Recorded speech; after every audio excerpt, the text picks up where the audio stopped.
بنو قحطان کے لوگ تھے، یہ یمن سے پورے عرب میں منتشر ہو گئے تھے۔ اور اس کے بعد جو دوسرا قبیلہ تھا اس کا نام تھا بنو عدنان۔ بنو عدنان یعنی یہ کون ہے؟ بنی عدنان، بنو عدنان، یہ حضرت ابراہیم علیہ السلام کا جو بیٹا تھا حضرت اسماعیل علیہ السلام، اس کی اولاد کو بنو عدنان کہتے ہیں۔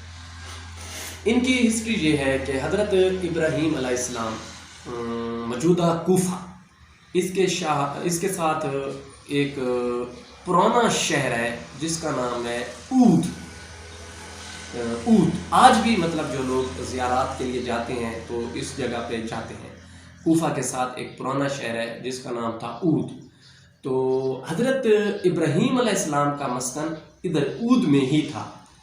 تو اور اسی جگہ یعنی اود کے شہر میں حضرت ابراہیم علیہ السلام نے نمرود کے سامنے دین حق کی تبلیغ کی، دین ابراہیمی کی تبلیغ کی، اور پھر انہوں نے آپ کو آگ میں ڈال دیا تھا۔ تو پھر وہ اللہ تعالیٰ کے حکم سے آگ ٹھنڈی ہو گئی تھی اور پھر آپ وہاں سے نکل آئے۔ یعنی اود سے آپ کہاں پر ہے؟ پیلسٹائن ہے، یعنی فلسطین ہے۔ فلسطین سے آپ مصر گئے، ایجپٹ گئے، اور ایجپٹ میں بھی آپ نے تبلیغ کی، پیلسٹائن میں بھی آپ نے تبلیغ کی۔ تو مصر کا جو بادشاہ تھا اس کا نام تھا مزاد بن عمرو۔ اس کی ایک بیٹی تھی جس کا نام تھا سارہ، ٹھیک ہے، اس کی جو مزاد بن عمرو کی بیٹی تھی اس کا نام تھا ہاجرہ، ٹھیک ہے۔ اور سارہ جو تھی یہ حضرت ابراہیم علیہ السلام کی پہلی بیوی تھی۔ تو مصر کے بادشاہ نے آپ کی بیوی حضرت سارہ کو اپنی بیٹی ہاجرہ خادمہ کے طور پر پیش کر دی۔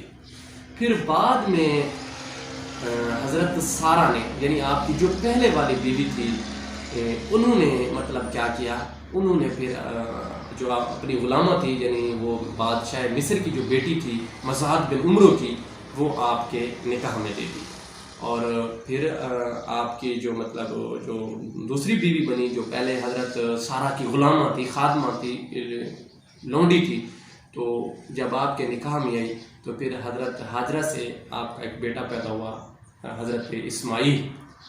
تو پھر آپ مطلب حضرت ہاجرہ حضرت اسماعیل علیہ السلام کو اللہ تعالیٰ کے حکم سے، یہیں پہ حضرت اسماعیل علیہ السلام کو حضرت ابراہیم نے قربانی کے لیے بھی تیار کیا تھا، مطلب کہاں پہ؟ ادھر ہی، مطلب وادی خیر زیزر، مکہ میں۔ تو بیٹا پیدا ہوتا ہے جس کا نام تھا اسماعیل۔ اب حضرت ہاجرہ اللہ تعالیٰ کے حکم پر مطلب اپنے بیٹے کو ادھر لے آتی ہے وادی خیر زیزر، مکہ میں، اور اللہ تعالیٰ کے حکم سے آپ کو وہاں پر چھوڑ دیا جاتا ہے۔ اور پھر آپ لوگوں نے بار بار یہ واقعہ پڑھا ہوا ہے، حضرت اسماعیل علیہ السلام کے جو قدموں کی رگڑ تھی وہاں سے ایک چشمہ پھوٹا جس کا نام تھا زمزم۔ تو پھر جہاں پر پانی ہوتا ہے وہاں پہ زندگی ہوتی ہے، جیسے آسمان پر مطلب چاند پر نمی تھی تو آج وہاں پہ زندگی ہے، جہاں پہ پانی ہوتا ہے وہاں پہ زندگی ہوتی ہے، زندگی پانی کے ساتھ وابستہ ہے۔ تو پھر یہاں پر سب سے جو پہلے قبیلہ یہاں پر آباد ہوا تھا وہ تھا بنو جرہم، ٹھیک ہے۔ بنو جرہم کا قبیلہ یہاں پر آ کر آباد ہوا۔ اب بنو جرہم کا قبیلہ یہاں پر آباد ہوتا ہے، اور پھر حضرت اسماعیل علیہ السلام کی شادی جو ہے بنو جرہم یا بنو جرہم، ٹھیک ہے، اس قبیلے کا جو سردار تھا، یہ یاد رکھنا کہ مکے میں سب سے پہلے کون سا قبیلہ آباد ہوا تھا؟ بنو جرہم یا بنو جرہم۔ تو حضرت اسماعیل علیہ السلام کی شادی انہی کے ساتھ ہو جاتی، مطلب حضرت اسماعیل کی شادی جو قبیلہ تھا بنو جرہم، اس کا ایک سردار تھا، اس کی بیٹی سے حضرت اسماعیل کی کیا ہو جاتی ہے؟ شادی ہو جاتی ہے۔ جب حضرت اسماعیل کی شادی ہوتی ہے تو پھر حضرت اسماعیل کے 12 بیٹے پیدا ہوتے ہیں۔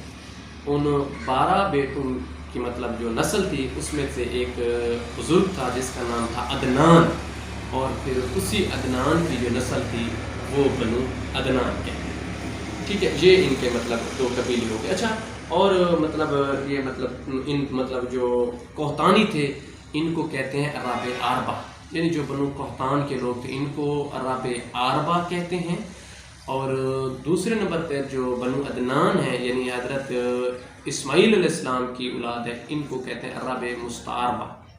اور ایک ہے مطلب جو جن کا قرآن پاک میں ذکر ہے اور وہ قومیں جو ہے اس صفحہ ہستی سے مٹ گئی ہیں، ان کو کہتے ہیں عرب باہیدہ. ٹھیک ہے، جیسے عاد و سمود. یعنی یہ کیسے پتہ چلتا ہے کہ یہ صفحہ ہستی سے مٹ گئے ہیں عاد و سمود کی قوم؟ قرآن پاک سے پتہ چلتا ہے کہ یہ لوگ جو ہیں مطلب صفحہ ہستی سے مٹ گئے ہیں. بس عرب عربہ اور عرب مستعربہ یہاں پر آباد تھے.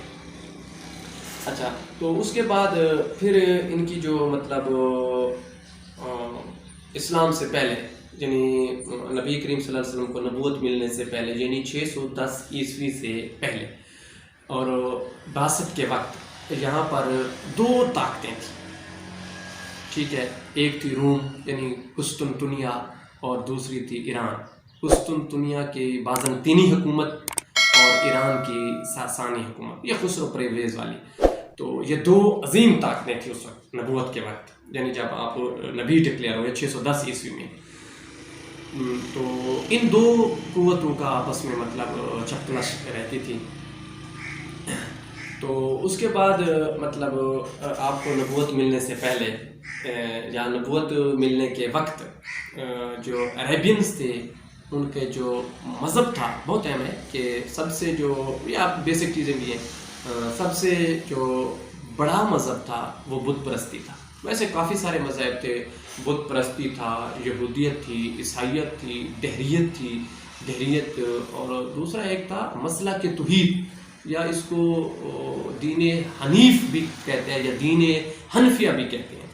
تو سب سے بڑا مذہب جو تھا وہ تھا بت پرستی. اور عرب میں بت پرستی کا آغاز جو ہے بنو خزاع کا ایک سردار تھا جس کا نام تھا عمرو بن لہی. عرب میں بت پرستی کی آغاز، یہ شام سے ایک بت لایا تھا، مطلب ایسے مطلب یہ اس کی لمبی داستان ہے، وہ آپ کو مل جائے گا. تو یہ شام سے ایک بت لایا تھا اور پھر اس نے بت پرستی شروع کر دی تھی. ویسے یہ ایک نیک انسان تھا تو کافی سارے لوگوں نے پھر اس کو فالو بھی کیا. اور یہ بنو خزاع کا سردار تھا اور اس کا نام جو تھا عمر بن لہی. عمرو بن لہی پڑھتے ہیں لیکن عمر بن لہی اس کا نام تھا. اور جو بت تھے ان کی تعداد 360 تھی، مطلب ہر دن کا ایک علیحدہ بت تھا. اور مطلب یہ جو سب سے مطلب جو بڑا بت تھا وہ تھا شمس، جس کو خانہ کعبہ کی چھت پر رکھا گیا تھا. اور ایک بت تھا جو خانہ کعبہ کے اندر نصب تھا، اس کا نام تھا حبل. ٹھیک ہو گیا. اور 3 بت تھے لات، منات اور عزا. لات، منات اور عزا، یہ تینوں بت جو تھے ان کو اہل قریش یا کفار مکہ خدا تعالیٰ کی بیٹیاں سمجھتے تھے، خدا تعالیٰ کی بیٹیاں کنسیڈر کرتے تھے. یہ لات جو تھا یہ مدینہ والوں کا تھا، ان کے مطلب مدینہ کے بھورے کلزم کے جسین پر نفس تھا، اور لات کی پوجا جو تھی وہ مدینہ والے کرتے تھے. اس کے بعد ہے منات، یہ طائف والوں کا مطلب بت تھا، طائف والے اس کی پوجا کرتے تھے. اور جو ہے عزا جو تھا یہ اہل قریش کا تھا، یعنی جو حضور پاک صلی اللہ علیہ وسلم کا خاندان تھا. عزا یہ اہل قریش عزا کی پوجا کرتے تھے. تو ایک اور بت ہے جس کا نام تھا دوار کا بت. دوار کا بت، اس کی خاصیت یہ تھی کہ جو عرب کی کنواریاں لڑکی تھی وہ اپنے لائف پارٹنر کے لیے مطلب حاجت طلبی کرتی تھی، اپنے لائف پارٹنر کے لیے دعائیں مانگتی تھی، منتیں مانگتی تھی. اور ہر قسم کے بت تھے، مٹی کے بنے ہوئے بت تھے، آٹے کے بنے ہوئے بت تھے، ایک لکڑی کا بھی بت تھا بائیم کا بت. بائیم، بائیم کا بت، بائیم کا بت تھا. اور بنو حنیفہ کے لوگوں نے کھجور کا بھی مطلب ایک ڈھیر بنایا ہوا تھا اور اس کی بھی پوجا کرتے تھے. اور جب قحط آیا تو بنو حنیفہ والے اپنے ہی خداؤں کو کھا گئے تھے. اچھا، باقی جو مذہب ہیں اس میں سے ایک جو میں نے آپ کو دہریت بتایا ہے، یہ لوگ خدا تعالیٰ کے بارے میں شک کرتے تھے. کچھ کہتے تھے اللہ تعالیٰ کی ذات ہے، کچھ کہتے تھے اللہ تعالیٰ کی ذات نہیں ہے، یعنی یہ لا الہ تک محدود تھے اور اس پر اللہ کی ذات پر شک کرتے تھے. اور جو میں نے آپ کو بتایا ہے مسئلہ کے توحید یا دین حنیف یا دین حنیفیہ، یہ لوگ تعداد میں بہت کم تھے، لیکن یہ لوگ توحید کے کہل تھے. یہ کہتے تھے کہ کوئی جو کوئی نہ کوئی ہستی ضرور ہے جو اس کائنات کو چلا رہی ہے، لیکن یہ لوگ تعداد میں بہت کم تھے. یہ ان کی تھی مذہبی حالت. اس کے بعد ان کی جو معاشرتی حالت تھی وہ آپ لوگ بار بار پڑھ چکے ہو کہ جتنی بھی معاشرتی برائیاں، اتنی گندی بیہودہ پوئٹری یہ استعمال کرتے تھے. عورتوں کے جو عضو تھے ان کے نام لیتے تھے. اس کے بعد بیٹیوں کو یہ لوگ زندہ درگور کر دیتے تھے. لیکن یہ سارے نہیں، پورے عربینس جو وہ تھے اپنی بیٹیوں کو زندہ درگور نہیں کرتے تھے. چند ایک قبیلے جو تھے وہ اپنی بیٹیوں کو زندہ درگور کر دیتے تھے. اچھا، آپس میں یہ جو ان کی خانہ جنگی ہوتی تھی، آپس میں یہ قبائل آپس میں بہت لڑتے تھے. کبھی اس چھوٹی چھوٹی باتوں پر یہ آپس میں لڑ پڑتے تھے. کبھی یہ کہتے تھے کہ آپ نے ہمارے سردار کے آگے گھوڑا کیوں کراس کر کے کیوں گئے ہو، آپ نے ہمارے سردار کے آگے تھوکا کیوں ہے، اس کے بعد آپ کے جانوروں نے یہاں پہ پہلے پانی کیوں پیا ہے. کسی کو ایک بہت مشہور ہے بنو تغلب اور بنو بکر. ٹھیک ہے، بنو تغلب اور بنو بکر کے درمیان ایک لڑائی ہوئی تھی اور ایک اونٹنی کے ایشو تھا. کیا ہوا تھا، وہ اونٹنی کراس ہو گئی تھی ایک دوسرے اونٹ سے. تو انہوں نے کہا کہ ہمارے اونٹوں کی نسل تو ان کے پاس چلی جائے گی، اور انہوں نے اس اونٹنی کو ہی مار ڈالا.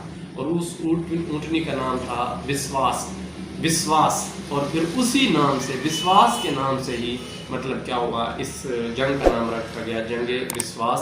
اور یہ تقریباً 40 سال بنو تغلب اور بنو بکر کے درمیان 40 سال اس اونٹنی کی وجہ سے یہ لوگ